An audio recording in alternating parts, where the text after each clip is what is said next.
नमस्कार, मैं माउली हिंदी समाचार में आपका स्वागत है और मैं हूं शेख इस्माइल। विकलांग दिवस के अवसर पर आयोजित एक कार्यक्रम में आदिलाबाद विधायक पायल शंकर शामिल हुए और उन्होंने कहा है कि सरकारी योजनाओं के साथ साथ सरकार द्वारा बनाए गए घरों के आवंटन में विकलांग लोगों की पहली प्राथमिकता दी जानी चाहिए। उन विकलांग लोगों के साथ खड़े रहें जो बहुत कठिनाइयों के साथ जीवन जी रहे हैं।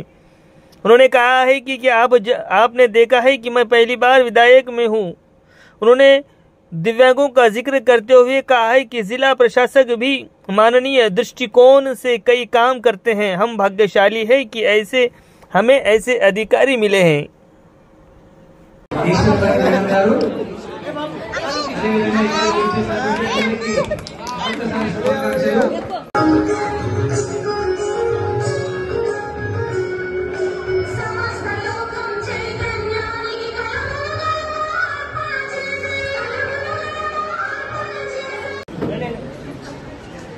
సమాజంలో ఈ సమాజం ప్రభుత్వాలైనా అధికారులైనా ఎవరైనా సరే దివ్యాంగులకు చేయూతనివ్వాల్సినటువంటి అవసరం ఉన్నది. మీరు పడేటటువంటి బాధలు వర్ణనాతీతం.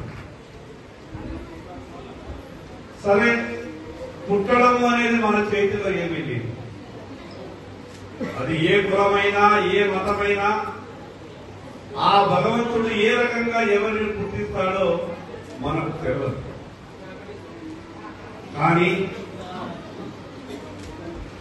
మీ జీవితాలకు మీరు పడుతున్నటువంటి కష్టాలకు మానవతా దృక్పథంతో అందరూ కూడా ముందుకు రావాల్సినటువంటి అవసరం ఉన్నది. మీరంతా టీవీలలో చూసిందో లేదు, నేను నా మొట్టమొదటి అసెంబ్లీ సమావేశంలో నా నోటి నుంచి మీ దివ్యాంగుల గురించే శాసనసభలో మాట్లాడాను. మీరెందరూ చూసినా నాకు చూసినా మీరు పడుతున్నటువంటి బాధలు నేను ప్రభుత్వానికి కూడా స్పష్టంగా ఒక విజ్ఞప్తి చేసిన. బ్యాంకుకు లోను కొరకెళ్తే అసలు బ్యాంకు దగ్గరికి కాగితం పట్టుకొని పోవడమే చాలా కష్టం. అష్ట కష్టాలు పడి బ్యాంకు గేటు దగ్గరికి వెళ్ళిన తర్వాత బ్యాంకులలో జరిగేటటువంటి పరిస్థితులు ప్రభుత్వానికి చెప్పిన. వికలాంగుల కొరకు ఏదైనా స్కీములో ఏ అవకాశం ఉన్నా బ్యాంకు వాళ్ళ దగ్గరికి వెళ్ళినప్పుడు ప్రభుత్వమే బాధ్యత తీసుకొని జామీన్ ఇచ్చి గ్యారెంటీ ఇచ్చి వికలాంగులకు లోన్ ఇప్పియాలని ప్రభుత్వం అడిగినా మీ అందరి తరఫున జిల్లా కలెక్టర్ గారికి నేను ప్రత్యేకంగా విజ్ఞప్తి చేస్తున్నా. సాధ్యమైనంత తొందరగా బ్యాంకర్ల మీటింగ్ ఒకటి ఏర్పాటు చేసి మిగతా అవకాశాలు ఏమి లేవు.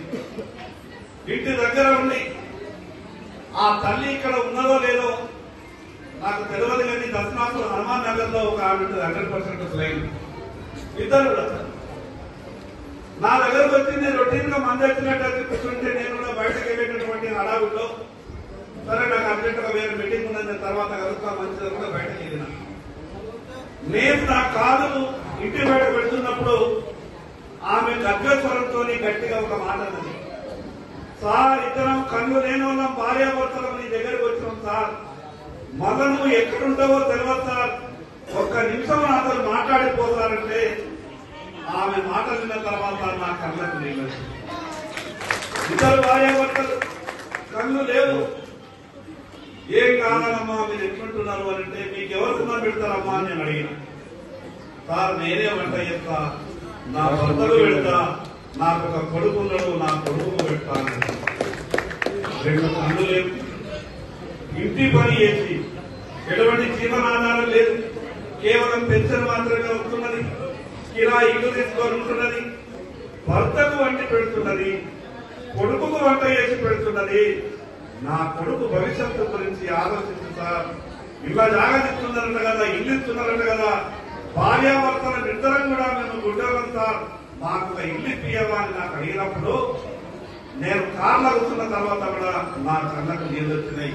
ఎంత దుర్భరమైనటువంటి జీవితం ఉన్నది. నేను ఆ రోజు జిల్లా కలెక్టర్ గారికి నేరుగా ఫోన్ చేసే ప్రయత్నం చేసిన. సహజంగా జిల్లా కలెక్టర్ గారు ఎప్పుడు కూడా ఏ విషయంలో ఫోన్ చేసినా కూడా వెంటనే స్పందించి ఒక మానవతా దృక్పథంతో సాయం చేసేటటువంటి మనస్తత్వం ఉన్నటువంటి అధికారి మన జిల్లా కలెక్టర్. నేను కలెక్టర్ గారికి ఒక విజ్ఞప్తి చేస్తాను.